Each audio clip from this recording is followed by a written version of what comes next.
Ladies and gentlemen, the 2001 Toyota MR-2 Spyder, also known as the Mark III MR-2, and my new daily. This is the alternative to Mazda's NB generation MX-5. It features a 1.8 liter Celica motor and a 5-speed located here. This thing is essentially a mid-engine Miata. It feels like one as well. Just picked this up a couple days ago now, and it's been great so far. It's beeping because my key's in the ignition, but a couple features: AC, power steering, power windows, power locks, power mirrors, no cruise control, and a button that doesn't do anything. Mine has a tan leather interior. I don't know if they had any other options for it. Black on the outside. There's this weird fake carbon fiber trim, which I'm sure was like an option or something, but it looks kind of cool. The steering wheel is pretty good. Let me see if I can spin this around for you. Nice 9-3 position here, and a 10-2 grab area, I guess. Shifter is awesome. Really short throw. Glove box. Let's see here. Tiny storage places behind the seats. Very little storage. A flip-up visor thing. I don't really know what that's supposed to do, but I'm gonna put it up for now just because. Pretty luxurious compared to the Malibu, if I say so myself. I say we fire it up and go for a drive.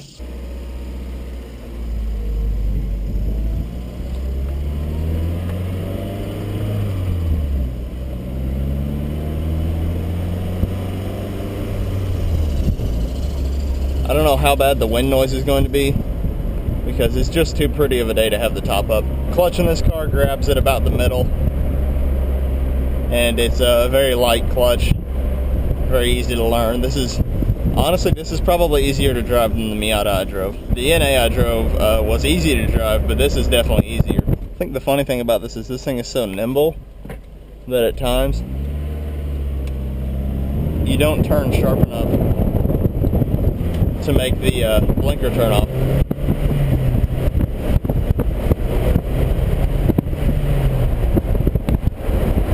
This car cranks out about 3,500 when you're going down the interstate at, say, 70 mile an hour, maybe a little bit lower RPM, and they get about 28 combined average miles per gallon with a 14-ish gallon tank.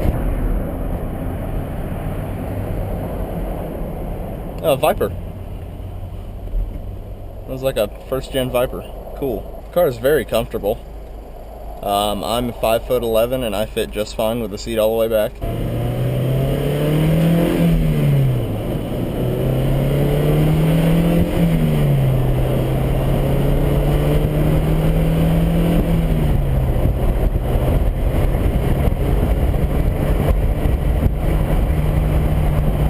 That was 70 mile an hour.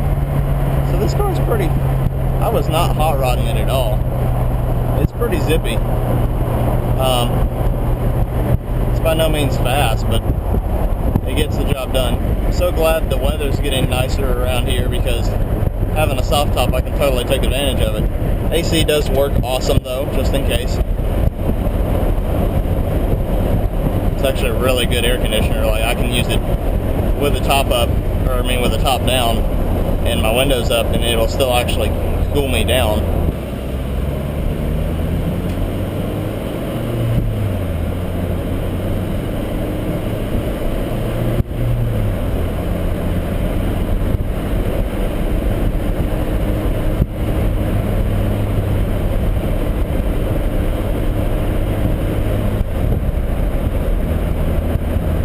Now, I would say, from my standpoint, the only real downside to this car is the practicality. Previous gen MR2s, you have a trunk. With Miatas, you have a trunk. In this, you have no trunk. You have the little storage behind the seats, like I showed. You have a weird frunk thing that holds your spare tire that could maybe hold a backpack, and that's really about it. Oh, and you got the entire passenger cargo space. So if you're just one guy or girl, you can throw anything you want right there, but obviously the passenger would suffer if you had one. This car has 135,000 at this point because it's 933. 135,000 miles on it, and honestly, it's in great shape still. There's no cracks in the interior. Is there a plane over me? Haha! Look at that. That's cool. That's my ADD going crazy there. There's no cracks in the dash. Paint's in pretty good shape. There's a little scrape on the passenger rear quarter, but it's okay. No big deal. This is a daily driver car. I didn't expect it to be perfect anyways. The stereo, I will say one thing. The Vegas are not pumping. Speaker here, and two in the door. And they are very small. They don't have a lot to them. But I've seen people put subwoofers here in the little storage thing right there. I've seen people upgrade these and get them a lot better. But the stock one is First gear is very tall and is only used to get you going. Basically, if you're rolling at all, I would put it in second. The gears are very close in this car, which makes accelerating super easy. And it makes rev matching really easy as well. I really wish there was a road that I could show you how good this car handles, because it really is like a go-kart. The tires are 195s, I think, and so they're basically bike tires. But this car still is just so planted. Hey, there's the car that we're compared to. I don't know which one I like more. The aftermarket is way bigger for a Miata, but there still is a pretty big following for these cars. I mean, they're an MR-2 still. Like, it's not like, it's cast away completely. This is probably, when it comes to being a car, this is probably the best of the MR-2s. It's the most modern, it's the most reliable. It's not the most practical, but overall, it's the most creature comfortable. And if you're not a T-top guy, this one has a convertible top, so there you go. Another nice thing about this car is how little it is. You have, like, if you're in the center of the lane, you have like a foot or two on each side, which is awesome. There are no real driver roads in Florida, but I want to, put in filler time so I can talk about the car. I am making a trip up to Georgia, here shortly actually. I'm taking this, and I'll definitely do some filming of some back road driving and stuff, because it's a lot better place for this type of car. Oh, and if you've never driven a canopy road in a convertible, go do it. It's the coolest thing ever. Let's check out the turning radius here. We'll put her in first. And we'll swing around. Do a little bit of this.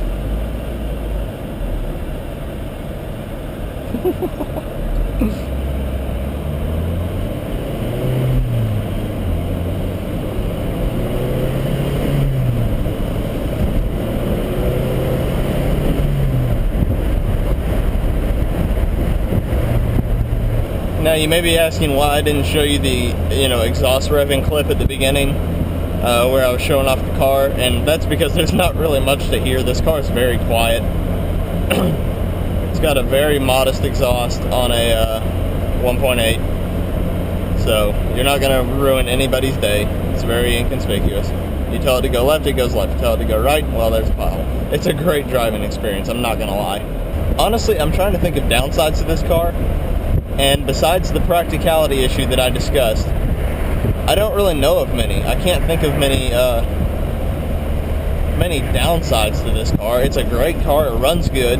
It's quick enough to get out of its own way, unlike some Miatas. It's economical. I probably already said that. It's reliable. Much more reliable than the other MR-2s. You're getting a pretty good car for your money. That's a cool old caddy. Oh, it's a Thunderbird. Never mind. That weird generation where they look like Cadillacs. These cars are really popular for autocross and such.